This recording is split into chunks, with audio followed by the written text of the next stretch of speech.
ಅಸ್ಸಲಾಮು ಅಲೈಕುಂ ವರಹಮತುಲ್ಲಾಹಿ ವಬರಕಾತು. ಬಂಧುಗಳೇ, ಈ ಘಟನೆ ಪ್ರತಿಯೊಬ್ಬ ಹೆತ್ತವರ ಹೆದೆಯನ್ನು ಸೀಲುವಂತಹ ಇಡೀ ಶಿಕ್ಷಣ ವ್ಯವಸ್ಥೆಯ ಕಣ್ಣು ತೆರೆಸಬೇಕಾದ ಒಂದು ದಾರುಣ ಕಹಿ ಸತ್ಯ.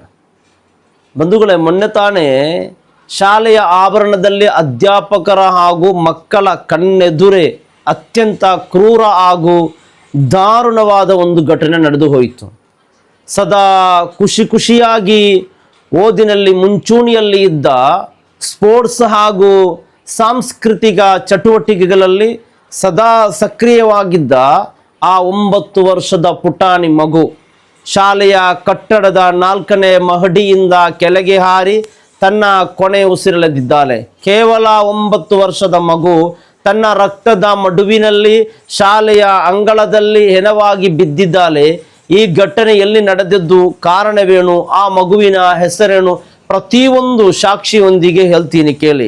ಆದರೆ ಅದಕ್ಕೂ ಮುನ್ನ ಪ್ರೀತಿಯ ಸಹೋದರರೇ, ಶಾಲೆಯ ಆ ಕ್ಲಾಸ್ ರೂಮಿನ 4 ಗೋಡೆಗಳ ಒಳಗಡೆ ಅವತ್ತು ಆ ಮುಗ್ಧ ಮಗುವಿಗೆ ಏನೇನು ನರಕಯಾತನೆ ಆಯಿತು ಅನ್ನೋದನ್ನ ನೀವು ಕೇಳಲೇಬೇಕು. ಆ ದಿನ ಶಾಲೆಯ ಕ್ಲಾಸ್ ರೂಮ್ನಲ್ಲಿ ಆ ಮಗು ತನ್ನ ಪಾಡಿಗೆ ತಾನು ಓದಿಕೊಳ್ಳುತ್ತಾ ಕೂತಿತ್ತು. ಆದರೆ ಜೊತೆಯಲ್ಲಿದ್ದ ಆಕೆಯ ಕೆಲ ತಂಟಕೋರ ಮಕ್ಕಳು ತಮ್ಮ ಕೈಯಲ್ಲಿದ್ದ ಡಿಜಿಟಲ್ ಸ್ಲೇಟ್ನಲ್ಲಿ ಅತ್ಯಂತ ಅಸಹ್ಯಕರ ಪದಗಳನ್ನು, ಕಲ್ಪನೆಗೂ ಮೀರಿದ ಕೆಟ್ಟ ಚಿತ್ರಗಳನ್ನು ಬರೆದು ಆ ಮಗುವಿಗೆ ತೋರಿಸಿ ರೇಗಿಸಲು ಶುರು ಮಾಡಿದ್ರು.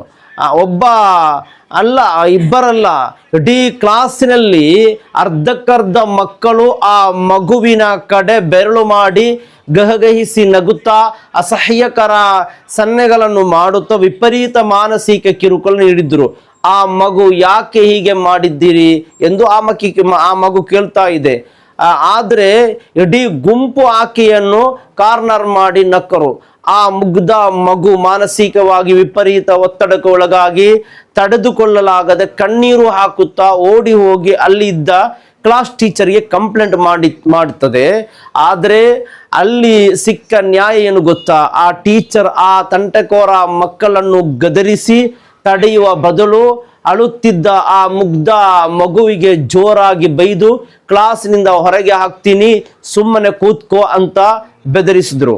ಆಟವಾಡಬೇಕಾದ ವಯಸ್ಸಿನಲ್ಲಿ, ಹೆತ್ತವರ ಜೊತೆ ನಗಬೇಕಾದ ವಯಸ್ಸಿನಲ್ಲಿ ದಾರಿ ಕಾಣದೆ ಆ ಮಗು ನೇರವಾಗಿ ಹೋಗಿ ಶಾಲೆಯ ಗ್ರಿಲ್ ಹತ್ತಿ ಕೆಳಗೆ ಧುಮ್ಮಿಕೆ ತನ್ನ ಜೀವವನ್ನೇ ಕೊನೆ ಎಳೆದಿತ್ತು. ಒಮ್ಮೆ ಕಣ್ಣು ಮುಚ್ಚಿ ಯೋಚನೆ ಮಾಡಿ, ಪ್ರತಿಯೊಬ್ಬ ಹೆತ್ತವರಿಗೂ ತಮ್ಮ ಮಗುವಿನ ಮೇಲೆ ಸಾವಿರಾರು ಕನಸುಗಳಿರುತ್ತವೆ. ನನ್ನ ಮಗಳು ದೊಡ್ಡ ಶಾಲೆಯಲ್ಲಿ ಓದಿ ಸಾಧನೆ ಮಾಡಿ ನಮಗೆ ಹೆಸರು ತರಬೇಕು ಅಂತ ರಕ್ತವನ್ನು ನೀರು ಮಾಡಿ ಕಷ್ಟಪಟ್ಟು ಲಕ್ಷ ಫೀಸ್ ಕಟ್ಟಿರ್ತಾರೆ. ಬೆಳಿಗ್ಗೆ ಮುತ್ತು ಕೊಟ್ಟು ಬ್ಯಾಗ್ ಬೆನ್ನಿಗೆ ಹಾಕಿ ಶಾಲೆಗೆ ಕಳುಹಿಸಿದ ಮಗು ಸಾಯಂಕಾಲ ಹೆಣವಾಗಿ ಬಂದರೆ ಆ ಹೆತ್ತವರ ಕರುಳು ಕುದಿಯುವುದಿಲ್ಲವೇ? ಅವರ ಜೀವನದ ಕನಸುಗಳು ಚೂರಾಗುವಲ್ವೇ? ನೋಡಿ, ಇಷ್ಟೆಲ್ಲ ಆದ ಮೇಲೆ ಆ ಶಾಲೆಯ ಆಡಳಿತ ಮಂಡಳಿ ಏನು ಮಾಡಿತು ಗೊತ್ತಾ? CCTV ದೃಶ್ಯವನ್ನು ತಮಗೆ ಬೇಕಾದ ರೀತಿಯಲ್ಲಿ ಎಡಿಟ್ ಮಾಡಿ ಮಗುವಿಗೆ ಮನೆಯಲ್ಲೇ ಮಾನಸಿಕ ಸ್ಟ್ರೆಸ್ ಇತ್ತು, ಅದಕ್ಕೆ ಬಿದ್ದು ಸತ್ತಿದ್ದಾಳೆ ಅಂತ ಪೋಷಕರ ಮೇಲೆಯೇ ಅಪವಾದ ಹೊರಿಸಿ ಪ್ರಕರಣವನ್ನು ಮುಚ್ಚಿ ಹಾಕಲು ಪ್ರಯತ್ನಿಸಿತ್ತು. ಲಕ್ಷ ಫೀಸು ಪಡೆದ ಶಾಲೆಗಳು ಮ್ಯಾನೇಜ್ಮೆಂಟ್ನವರೇ, ನಿಮ್ಮ ಕ್ಲಾಸ್ ರೂಮಿನಲ್ಲಿ ಮಗುವಿನ ಮಾನಸಿಕ ಸುರಕ್ಷತೆ ಕಾಯ್ದುಕೊಳ್ಳಲು ನಿಮ್ಮಿಂದ ಸಾಧ್ಯವಿಲ್ಲವೇ? ಹಣ ಹೊಂದಿದ್ದರೆ ಸಾಕೆ, ಜೀವಕ್ಕೆ ಬೆಲೆ ಇಲ್ಲವೇ? ತಂಟಕೋರ ಮಕ್ಕಳು ಮತ್ತು ಅವರ ಹೆತ್ತವರೇ, ಕಿವಿ ಕೊಟ್ಟು ಕೇಳಿ. ನಿಮ್ಮ ಹುಡುಗ ಸಣ್ಣವನು, ಅವನೇನು ಮಾಡಿಲ್ಲ ಅಂತ ನೆಪ ಹೇಳಿ ಖುಷಿಯಿಂದ ಬೀಗಬೇಡಿ. ನಿಮ್ಮ ಮಗುವಿನ ವಿಕೃತ ಮನಸ್ಥಿತಿಯಿಂದ, ಚುಕೆಷ್ಟೆಯಿಂದ ಇನ್ನೊಂದು ಮಗುವಿನ ಪ್ರಾಣ ಹೋದರೆ ಅದಕ್ಕೆ ನೇರ ಹೊಣೆ ನಿಮ್ಮದ್ದೇ. ನಿಮ್ಮ ಮಗುವನ್ನು ಕೇವಲ ಶಾಲೆಯಿಂದ ಸಸ್ಪೆಂಡ್ ಮಾಡುವುದಷ್ಟೇ ಅಲ್ಲ, ಜುವೈನಲ್ ಹೋಮ್ಗೆ ಕಳುಹಿಸಿ ಹೆತ್ತವರಾದ ನಿಮ್ಮ ಮೇಲೆಯೂ ಪೊಲೀಸ್ ಕೇಸ್ ಹಾಕಿ ಜೈಲಿಗಟ್ಟುವಂತಹ ಕಾನೂನು ಬಿಗಿಗೊಳ್ಳುತ್ತಿದೆ. ನಿಮ್ಮ ಮಗುವಿನ ಕೊಳಕು ಬುದ್ಧಿಯಿಂದ ನಿಮ್ಮ ಇಡೀ ಕುಟುಂಬ ಸಮಾಜದ ಮುಂದೆ ತಲೆ ತಗ್ಗಿಸಿ ಜೈಲಿನ ಕಂಬಿ ಎನಿಸಬೇಕಾದ ಪರಿಸ್ಥಿತಿ ಬಂದಿತ್ತು. ನೆನಪಿರಲಿ, ಹಿಂದೆ ನಿಮ್ಮ ಮಕ್ಕಳ ನಡವಳಿಕೆಯನ್ನು ತಿದ್ದಿ ಇಲ್ಲವಾದರೆ ಮುಂದೆ ಅನುಭವಿಸ್ತೀರಾ ಖಂಡಿತ.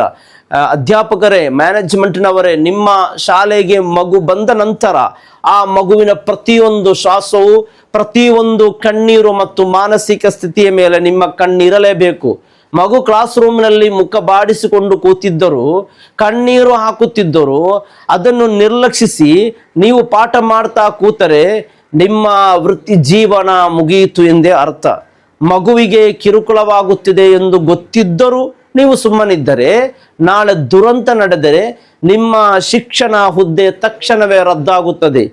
ಜೀವನ ಪೂರ್ತಿ ಯಾವುದೇ ಶಾಲೆಯಲ್ಲಿ ಕೆಲಸ ಸಿಗದಂತೆ ಬ್ಲಾಕ್ ಲಿಸ್ಟ್ ಅಲ್ಲಿ ಮಾಡಲಾಗುತ್ತದೆ ಮತ್ತು ಜೈಲ್ ಶಿಕ್ಷೆ ಖಚಿತ.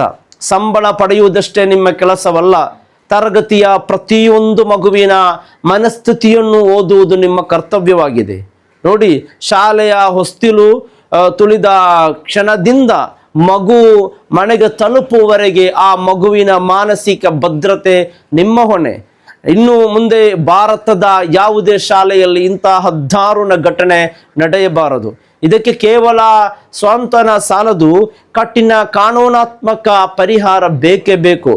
ತಕ್ಷಣದ ಸಸ್ಪೆನ್ಷನ್ ಮತ್ತು ಕ್ರಿಮಿನಲ್ ಕೇಸ್, ಬುಲ್ಲಿಂಗ್ ಅಥವಾ ಕಿರುಕುಳದ ದೂರು ಬಂದಾಗ ಅದನ್ನು ನಿರ್ಲಕ್ಷಿಸಿ ಮಗುವಿನ ಸಾವಿಗೆ ಕಾರಣವಾಗುವ ಪ್ರತಿಯೊಬ್ಬ ಶಿಕ್ಷಕರು ಮತ್ತು ಪ್ರಿನ್ಸಿಪಾಲರು ವಿರುದ್ಧ juvenile justice act JJ act section 75 ಹಾಗೂ ಆತ್ಮಹತ್ಯೆಗೆ ಪ್ರಚೋದನೆ ಕಾಯ್ದೆಯಡಿ ತಕ್ಷಣವೇ ಸಸ್ಪೆಂಡ್ ಮಾಡಿ ಜಾಮೀನು ರಹಿತ ಬಂಧನ ಮಾಡಬೇಕು. ಶಾಲೆಗಳಲ್ಲಿ CCTV ಕಡ್ಡಾಯ. ಪ್ರತಿಯೊಂದು ಶಾಲೆಯಲ್ಲೂ ಕಡ್ಡಾಯವಾಗಿ ಆಂಟಿ ಬುಲ್ಲಿಂಗ್ ಸೆಲ್ ಸ್ಥಾಪಿಸಲೇಬೇಕಾಗುತ್ತೆ. ನೋಡಿ, ಮಗು ಯಾವುದೇ ಕಿರುಕುಳ ದೂರು ನೀಡಿದರೂ ಅದನ್ನು 24 ಗಂಟೆಯೊಳಗೆ ತನಿಖೆ ಮಾಡಬೇಕು. ಕ್ಲಾಸ್ ರೂಮ್ CCTV ಆಡಿಯೋ ಸಮೇತ ಚಾಲನೆಯಲ್ಲಿರಬೇಕು. ಹೆತ್ತವರೇ, ನನ್ನ ಮಗು ಸಾಧು, ಇನ್ನೊಬ್ಬರಿಗೆ ತೊಂದರೆ ಕೊಡಲ್ಲ ಅಂತ ಕುರುಡಾಗಿ ನಂಬಬೇಡಿ. ಇಂದಿನ ಮೊಬೈಲ್, ಇಂಟರ್ನೆಟ್, ಅಶ್ಲೀಲ ವೆಬ್ ಸೀರೀಸ್ಗಳ ಪ್ರಭಾವದಿಂದ ಮಕ್ಕಳು ಕ್ರೂರರಾಗುತ್ತಿದ್ದಾರೆ. ನಿಮ್ಮ ಮಕ್ಕಳ ನಡವಳಿಕೆಯನ್ನು ಮನೆಯಲ್ಲೇ ತಿದ್ದಿ. ನಿಮ್ಮ ಮಗುವಿನ ಕೀಟಲೆಯಿಂದ ಇನ್ನೊಂದು ಮಗುವಿನ ಪ್ರಾಣ ಹೋದರೆ ಅದಕ್ಕೆ ಪೋಷಕರು ಉತ್ತರವಾದಿಗಳಾಗಿರಬೇಕಾಗುತ್ತದೆ. ಬಂಧುಗಳೇ, ಯೋಚನೆ ಮಾಡಿ. ನೀವು ಹೇಳ್ತಿರುವುದ ಅದೇ ರೀತಿ ಈ ದಾರುಣ ಘಟನೆ ಎಲ್ಲಿ ನಡೆದದ್ದು ಅಂತ. ಈ ಘಟನೆ ನಡೆದದ್ದು ರಾಜಸ್ಥಾನ್ ಜೈಪುರದ ಪ್ರಸಿದ್ಧವಾದ ಶಾಲೆಯಲ್ಲಿ. ಆ 9 ವರ್ಷದ ಮುಗ್ಧ ಬಾಲಕಿಯ ಹೆಸರು ಅಮೀರಾ. ಊರು ಯಾವುದೇ ಇರಲಿ, ಶಾಲೆ ಯಾವುದೇ ಇರಲಿ, ಇವತ್ತು ಜೈಪುರದ ಅಮೀರಾಗೆ ಆದ ದಾರುಣ ಗತಿ ನಾಳೆ ನಿಮ್ಮ ಮನೆಯ ಮಕ್ಕಳಿಗೆ ಆಗಬಾರದು. ಮಗು ಶಾಲೆಗೆ ಹೋಗುವುದು ಜ್ಞಾನ ಕಲಿಯಲು, ಹೆಣವಾಗಿ ಬರಲ್ಲ. ಪ್ರೀತಿಯ ಸಹೋದರರೇ, ನೋಡಿ, ಯೋಚನೆ ಮಾಡಿ.